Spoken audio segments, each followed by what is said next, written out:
Welcome to our discussion and analysis of the Mahabharata, one of India's greatest epics. Today, we'll delve into the origins and authorship of this monumental work and why this information might be important. Who wrote the Mahabharata? Was it a single author or a collaboration of many voices over time? Let's try to uncover the fascinating history behind this ancient epic. The Mahabharata is traditionally attributed to Vyasa, also known as Krishnadvaipaina. Vyasa is not a proper name, it is rather a title meaning the one who classified the Vedas. Once in a while, in accordance with the needs of the era, the Vedas need to be classified. Each such person who classified Vedas obtains the title Vedavyas. Thus, this title has been held by many individuals throughout history. The specific Vyasa associated with the Mahabharata is Krishnadvaipaina, a sage born on an island, hence, Dvaipaina, from the word dvip or island, and dark in complexion, hence, Krishna, which also means dark. Krishnadvaipaina Vedavyasa is not just the author of the Mahabharata. He is a pivotal character within the epic itself. To understand his significance, let's trace his lineage and connections. Kuru, the ancestor of both the Kauravas and the Pandavas, had a grandson named Shantanu. Shantanu had two notable relationships. Through his marriage to Ganga, he fathered Bhishma, a key figure in the Mahabharata.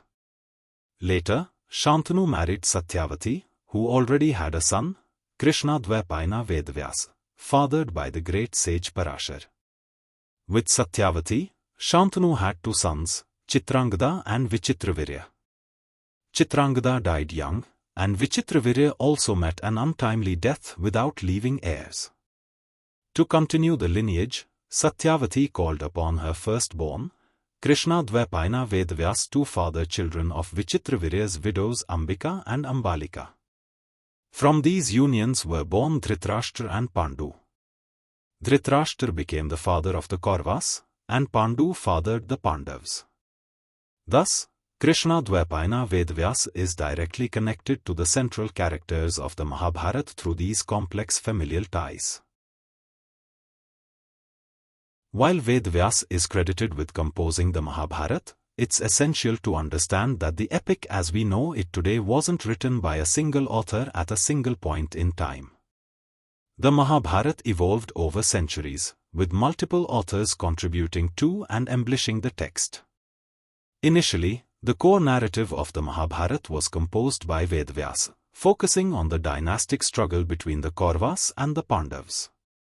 However, as this epic was passed down orally through generations, it underwent significant additions and modifications.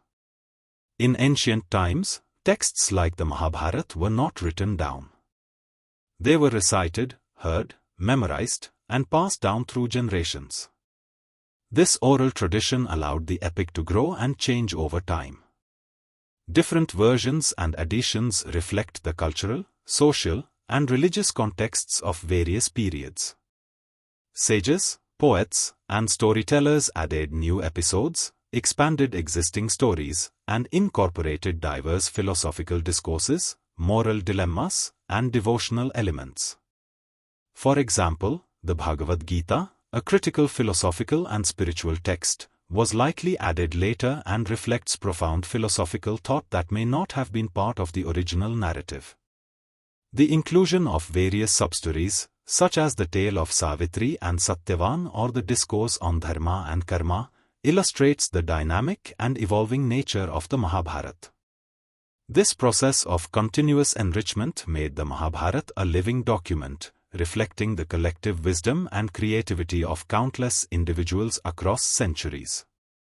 It is this very evolution that has endowed the Mahabharata with its unparalleled depth and complexity, making it a timeless epic that resonates with diverse audiences even today.